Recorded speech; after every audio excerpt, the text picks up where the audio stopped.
Speaker, আপনাকে কড়া headmaster হিসেবে দেখতে চাই না, নারী বান্ধবী স্পিকার হিসেবে এই সংসদে দেখতে চাই। এক মিনিট মাননীয় সদস্য, এক মিনিটে শেষ করব। না স্পিকার যখন বলে প্লিজ কিপ কোয়াইট। শুনুন, আপনি প্রারম্ভিক বক্তব্য একটা তো শুভেচ্ছা দিয়েছেন, জি, এরা বেশি আর সুযোগ নাই, আমাদেরকে কার্যপ্রণালী বিধি মানে মেনে স্পিকার, চলতে এক হবে। সেকেন্ড। একটি প্রশ্ন করুন প্লিজ। মানে ফুল ফুটুক আর নাই ফুটুক, এই সংসদে আজ বসন্ত আমাদের 50 জনের কাছে। প্রত্যেক রাজনীতিবিদের জীবনে স্বপ্ন থাকে এই মহান সংসদে আসবার।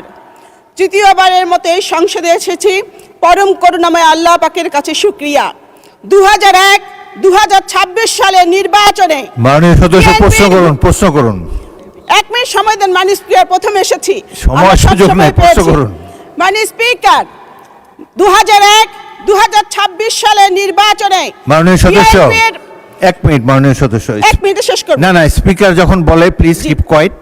শুনুন, আপনি প্রারম্ভিক বক্তব্য একটা তো শুভেচ্ছা দিয়েছেন, জি, এরা বেশি আর সুযোগ নাই, আমাদেরকে কার্যপ্রণালী বিধি মেনে চলতে হবে।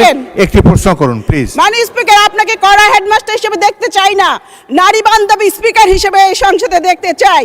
মাননীয় স্পিকার, 2001 সালে এবং 2026 সালে নির্বাচনে বিএনপির ভূমিধস বিজয়ের কারিগর, আমার নেতা, আমাদের নেতা, গণমানুষের নেতা মাননীয় প্রধানমন্ত্রীর প্রতি আমি কৃতজ্ঞতা জানাচ্ছি।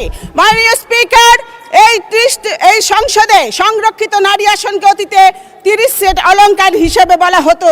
এই কারণে স্বৈরাচার এরশাদ লজ্জায় শরমে সাংবাদিক শফিক রহমানকে গ্রেপ্তার করেছিলেন।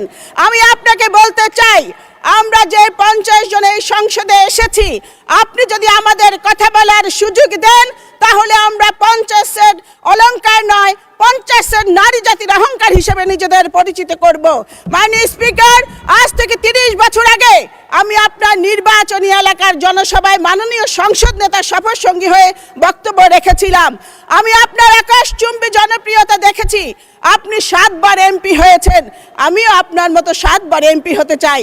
এই কারণে এই সংসদে কথা বলার সুযোগ চাই। মাননীয় স্পিকার, এই প্রত্যাশায় আমি মন্ত্রীর কাছে প্রশ্ন করতে চাই যে মাননীয় মন্ত্রীর কাছে আমার প্রশ্ন, Chittagong chemical complex, Khulna newsprint mill, Dhaka leather complex দীর্ঘদিন ধরে বন্ধ রয়েছে, এগুলো চালু করার কোনো পরিকল্পনা বর্তমান সরকারে আছে কিনা মাননীয় মন্ত্রী বলবেন কি? ধন্যবাদ মাননীয় স্পিকার।